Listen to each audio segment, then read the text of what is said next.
अगर आप क्लास 8 या 9th के स्टूडेंट हो और आप पहली बार कोडिंग सीखने जा रहे हो तो मैं आपको सजेस्ट करूंगा कि आप क्लास 6 से शुरू करो। क्लास 6 करो, फिर क्लास 7 करो, फिर क्लास 8 करो। लाइक क्लास 6 का पहले फर्स्ट चैप्टर करो, फिर क्लास 7 का फर्स्ट चैप्टर करो, फिर क्लास 8 का फर्स्ट चैप्टर करो। तब देखो यार, जैसे हम इंसान है तो हम हमारी रिलेशनशिप होती है हमारी मम्मी के साथ, हमारे पापा के साथ। तो तुमको क्या लगता है कि क्या नंबर्स की भी ऐसी रिलेशनशिप होते होंगे? मतलब कि टू का कोई माँ होती होगी, टू के कोई पिताजी होते होंगे, टू का कोई भाई बहन होता होगा? ऐसा तो बिल्कुल नहीं होता है यार। प्रेसिडेंस ऑफ लॉजिकल ऑपरेटर मतलब कि अगर एक ही एक्सप्रेशन में मल्टीपल लॉजिकल ऑपरेटर्स अगर यूज किए जाएंगे तो किस लॉजिकल ऑपरेटर को हम पहले सॉल्व करेंगे और किस लॉजिकल ऑपरेटर को बाद में सॉल्व करेंगे, ठीक है?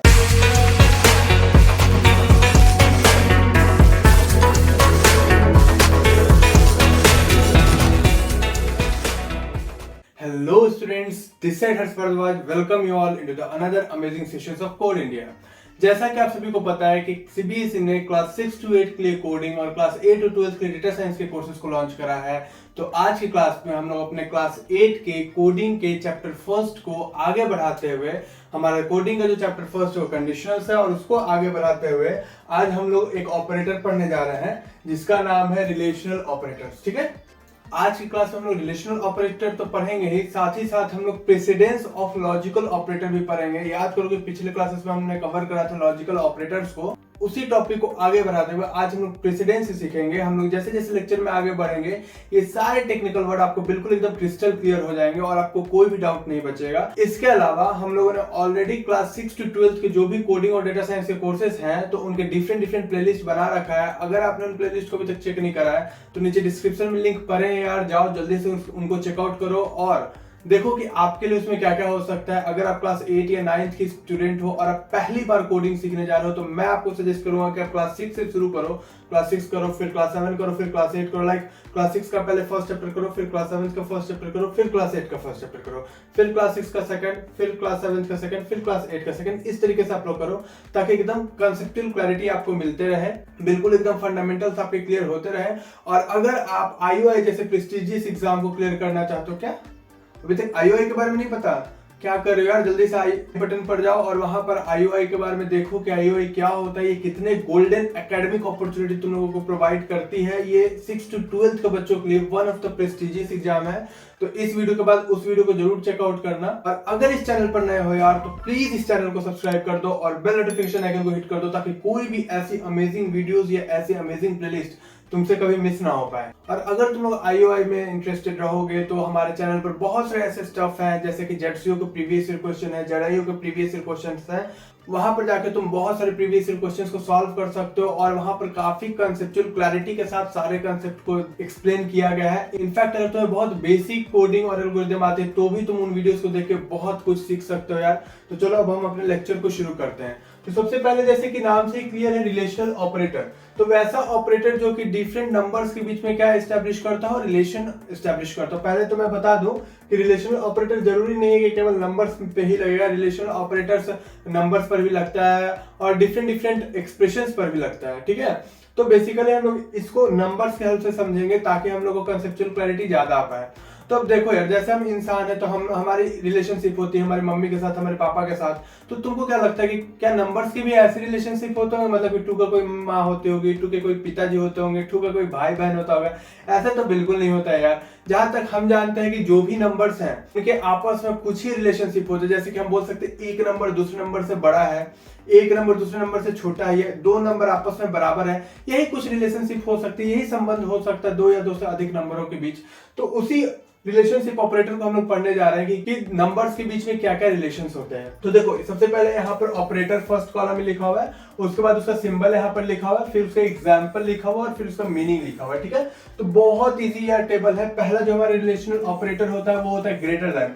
ग्रेटर देन का सिंबल जो है इस तरीके से होता है, जैसे कि अगर लिखा हुआ x is greater than y, इसका मतलब x का वैल्यू जो है वो y से बड़ा है। सपोज दैट x में अगर 8 स्टोर है और y में अगर 6 स्टोर है तो हमको पता है कि 8 जो है वो 6 से मैग्नीट्यूड में बड़ा होता है। ये भी बात जानने वाली है कि जो हम लिखते हैं 5 लिखते हैं 8 लिखते हैं तो हम कैसे बोल रहे हैं कि 5 छोटा है ये 8 बड़ा है? तो हम लोगों ने अपने सारे नंबर्स को कुछ ना कुछ मैग्नीट्यूड दे रखा है। मैग्नीट्यूड मतलब उसकी कोई ना कोई वैल्यू दे रखी है, वहां से हम बताते हैं कि कौन बड़ा है और कौन छोटा है। ठीक है, सेकंड होता है इक्वल टू।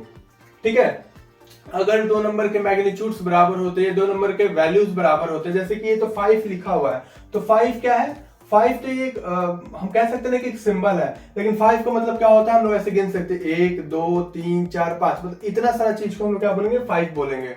तो अगर दो नंबर्स का मैग्नीट्यूड जब बराबर होते हैं या दो जब इक्वल नंबर्स होते हैं तो उसको हम इक्वल टू से डिनोट करते हैं। और ध्यान रखना कि ये मैथ्स नहीं है, ये कोडिंग है, और कोडिंग में बेसिकली क्या होता है, इक्वल टू का साइन ये नहीं होता है बल्कि ये होता है, मतलब कि 2 बार हमें लिखना पड़ता है। क्यों? क्योंकि जो एक बार इक्वल टू हम लोग लिखते हैं ये हमारा कहलाता है असाइनमेंट ऑपरेटर। से मैं पहले भी डिस्कस कर चुका हूं। जब भी हम कोई वेरिएबल को डिक्लेयर करते हैं तो उसके बाद अगर कोई वैल्यू उसको असाइन करनी होती है, जैसा कि हमें पता है कि हमारा वेरिएबल एक डब्बा है जिसमें कि हम लोग डिफरेंट डेटा को स्टोर करते हैं। तो जब भी किसी वेरिएबल में किसी डेटा को स्टोर करना होता है, डेटा को असाइन करना होता है, तो वहां पर हम ये असाइनमेंट ऑपरेटर यूज करते हैं। जैसे कि सपोज दैट इसको हम लोग डिलीट करते हैं, मानते हैं कि एक हम वेरिएबल बनाए इंट ए, और इसके अंदर अगर हमको 5 स्टोर करना है तो हम लोग यहाँ पर असाइनमेंट ऑपरेटर का यूज करेंगे। और ये असाइनमेंट ऑपरेटर क्या करेगा, जो भी चीज राइट में होगा उसको लेफ्ट में लाकर स्टोर कर देगा। ठीक है, तो इक्वल टू का जो साइन होता है ये 2 बार ये ऐसा होता है। जैसे कि अगर x is equal to y कहीं अगर लिखा होता है तुम इसको क्या पढ़ोगे, x is equal to y coding में। ठीक है, उसके बाद लेस देन का सिंबल ये होता है, बाकी सारा मैथ की तरह ही यार, x is less than y। Greater than और इक्वल टू का सिंबल कैसा होता है, या तो ग्रेटर देन होगा या तो इक्वल टू होगा। ग्रेटर देन ये देखो बीच में यहाँ पे और लॉजिकल ऑपरेटर लगा हुआ है, तो इसका मतलब ही और ही होता है। ठीक है, अगर कहीं लिखा हुआ ग्रेटर देन और इक्वल टू, अगर मान लो कहीं पर लिखा हुआ है कि x इज ग्रेटर देन और इक्वल टू y, इसका मतलब x का वैल्यू या तो y से बड़ा होगा या तो y के बराबर होगा। मतलब इसका मतलब होगा तो x y से बड़ा है और ऑपरेटर x y के बराबर है। ठीक है, ये जो एक लाइन में लिखा गया है इसका मतलब बेसिकली ये होता है। ठीक है, तो ये सारी बातों को ध्यान में रखना। ठीक है, यहाँ पर अगर और लिखा हुआ तो ये रियल वाला लॉजिकल और ऑपरेटर है। उसके बाद अगर लेस देन इक्वल टू है तो इसका मतलब होता है लेस देन और इक्वल टू। ठीक है, और नॉट इक्वल टू का मतलब नॉट का हमारा साइन ये होता है, नॉट का साइन ये होता है और इक्वल टू का साइन ये होता है।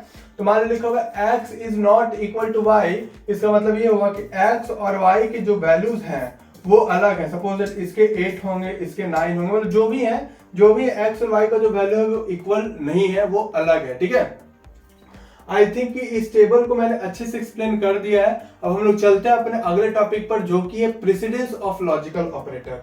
ओके, तो सबसे पहले हम लोग इसको जूम कर लेते हैं। ये वाला हमने ऑलरेडी एक्टिविटी परफॉर्म कर रखा है। इसके पिछले क्लास में आप लोग जाओगे, 3rd लेक्चर था शायद, तो वहां पर मैंने इस एक्टिविटी को अच्छे से डिफाइन करा है। यहाँ पर बेसिकली हम लोग क्या पढ़ना है, प्रेसिडेंस। चलो ठीक है, प्रेसिडेंस पढ़ना है ना, तो मैं यहाँ पे सिखाता हूँ तुम लोगों को प्रेसिडेंस क्या होता है। ठीक है, जैसे कि अगर हम लोग बात करें कि जब हम लोग मैथमेटिकल ऑपरेशंस करते हैं, ध्यान रखना कि जब हम लोग मैथमेटिकल ऑपरेशंस कर रहे होते हैं तो वहां पर क्या होता है, जैसे कि अगर लिखा हुआ है 2 + 3 × 6, इसको जब तुम इवेल्युएट करते हो तो क्या करते हो, 3 6 18 और प्लस और 2। तो देखो तो यहाँ पर प्लस ऑपरेटर भी दिया हुआ था और मल्टीप्लीकेशन ऑपरेटर भी दिया हुआ था, पर जब ये दोनों ऑपरेटर दिया हुआ था तुम सबसे पहला वैल्यू किसको दियो, सबसे अधिक प्रायोरिटी किसको दियो। ठीक है, तुमने इस मल्टीप्लाई को प्रायोरिटी दिया। क्यों? क्योंकि बॉडमास बचपन में हमने पढ़ा था और वहां पर पढ़ा था कि सबसे पहले हम लोग ब्रैकेट या पैरेंथेसिस को वैल्यू देते हैं। सबसे पहले ब्रैकेट या पैरेंथेसिस में जो भी चीजें होती है उसको सिंप्लीफाई करते हैं, उसके बाद ऑफ में जो भी चीजें होती है उसको सिंप्लीफाई करते हैं, फिर डिवाइड में जो भी चीज होगी उसको सिंप्लीफाई करेंगे, फिर मल्टीप्लाई में जो भी चीज होगी उसको सिंप्लीफाई करेंगे, फिर प्लस ऑपरेटर के साथ जो भी उसको सिंप्लीफाई करेंगे, लास्ट में सब्ट्रैक्शन ऑपरेटर को सिंप्लीफाई करेंगे। तो यहाँ पर हमने एक ऑर्डर बना रखा है कि किस ऑर्डर में किसकी कितनी वैल्यू होगी। ठीक है, मतलब कि इन सारे ऑपरेटर्स में से सबसे पहले ऑपरेटर किसको चूज करेंगे और सबसे लास्ट का ऑपरेशन किसको चूज करेंगे। तो ठीक उसी तरीके से इसको क्या कहेंगे, प्रेसिडेंस ऑफ अरिथमेटिक ऑपरेटर। ये क्या हुआ, ये प्रेसिडेंस ऑफ अरिथमेटिक ऑपरेटर है।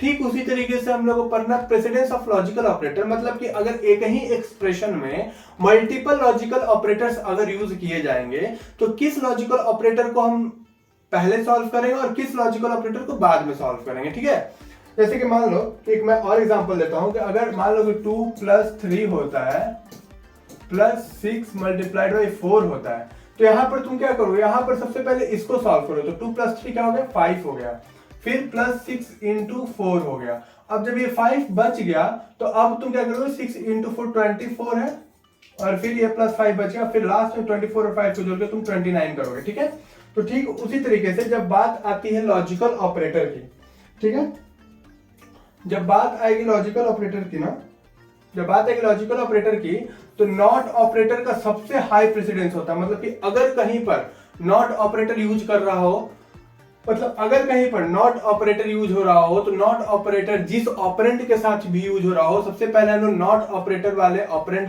को सिंप्लीफाई करेंगे, या जहां भी नॉट ऑपरेटर लगा हुआ है उसको पहले सिंप्लीफाई करेंगे। उसके बाद हम लोग एंड ऑपरेटर को वैल्यू देंगे, उसके बाद हम लोग और ऑपरेटर को वैल्यू देंगे। इसको हम लोग एक एग्जांपल से समझ लेते हैं। ठीक है, देखोगे कि यहाँ पर कुछ टेबल बनाया हुआ है। चलो बहुत बढ़िया टेबल है। चलो देखो यहाँ पर क्या है, यहाँ पर बोला जा रहा है A1, यहाँ पे देखो A1 एंड A2 और फिर एंड, फिर A3 और A4 लिखा हुआ है। क्या लिखा हुआ है? A1 and A2 and A3 और A4। तो इसका मतलब क्या हुआ कि सबसे पहले जो एंड वाला है ना, सबसे पहले जो एंड वाला है इसको हम लोग सॉल्व करेंगे और बाद में इसको सॉल्व करेंगे। इसका मतलब क्या हुआ? A1 एंड A2 ब्रैकेट, पहले इसको सॉल्व कर लेंगे और फिर जो इसका आंसर आएगा, जो इसका आंसर आएगा उसको हम A3 के साथ एंड ऑपरेटर लगा के सॉल्व कर लेंगे। ठीक है, और उसके बाद जो इन सब का आंसर आएगा उसको हम लोग ट्रीट करेंगे A4 के साथ। समझ में आ रहा है? सबसे पहले इस, अब देखो ये भी एंड है, ये भी एंड है, तो या तो ये दोनों को पहले ले लो या तो ये दोनों को पहले ले लो। तो मेरी मर्जी, हम इसको पहले लिए। ठीक है, ओके। तो यहाँ पर क्या होगा कि पहले इन दोनों को हम लोग सॉल्व कर लेंगे, तो इसका एक आंसर आएगा R। ठीक है, रिजल्ट इन दोनों का रिजल्ट R आएगा।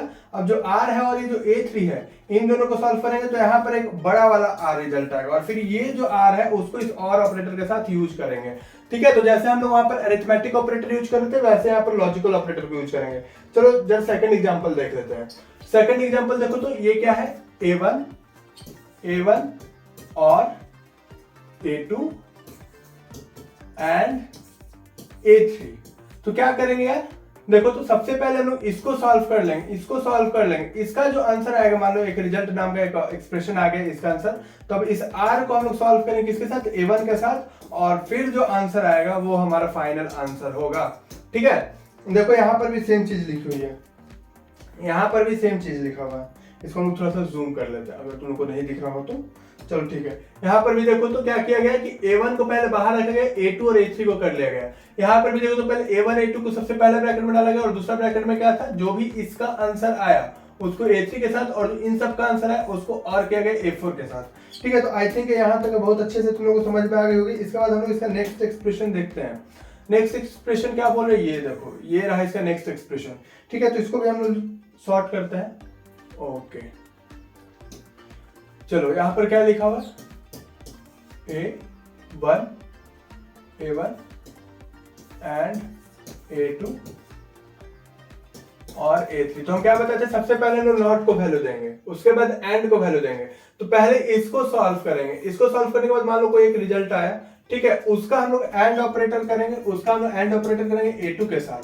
ठीक है, और फिर जो आंसर आएगा, अब इसका एक आंसर बड़ा आ रहा है, समझ लो R2 आ गया। अब इस R2 को सॉल्व करेंगे A3 के साथ और जो आएगा वो हमारा फाइनल आंसर होगा। तो देख रहे हो ना कि सबसे पहले हम लोग किस ऑपरेटर को वैल्यू दे रहे हैं। अब इसको तुम लोग सॉल्व करोगे, ठीक है, इसको हम नहीं सॉल्व करेंगे, इसको अब तुम लोग सॉल्व करोगे। ठीक है, ओके। तो आज की क्लास में इतना ही। अगले क्लास में हम लोग एक एक्टिविटी करेंगे जहां पर हम लोग एक ऐप बना रहे होंगे, जिसमें कि क्या है, हम लोग को अपने नंबर से, अपने तरफ से कोई भी 2 नंबर डालना है, या हमको यूजर से पूछना है कि सर आप कोई भी 2 नंबर डाल दीजिए, और जब आप हमारे प्रोग्राम को रन करिएगा ना तो वो बता देगा कि उन दोनों नंबर में से कौन सा नंबर बड़ा है और कौन सा नंबर छोटा है। तो वहां पर हम लोग यही रिलेशनल ऑपरेटर्स का यूज करेंगे। इनफैक्ट इसका थोड़ा हम हायर वर्जन भी देखेंगे कि वो ग्रेटर देन इक्वल टू भी बता देगा, लेस देन इक्वल टू भी बता देगा, और बहुत अच्छे से हम लोग उस ऐप को बनाकर और सीखेंगे रिलेशनल ऑपरेटर्स को। इसके अलावा अगले क्लास में हम लोग का टाइम बचता है तो हम लोग नेस्टेड इफ एल्स को भी डिस्कस कर लेंगे, जहां पर अगर हमारे पास बहुत सारे कंडीशंस होते हैं तो एक इफ एल्स कंडीशन के अंदर जब मल्टीपल इफ एल्स कंडीशन लगते हैं तो उसको हम लोग नेस्टेड इफ एल्स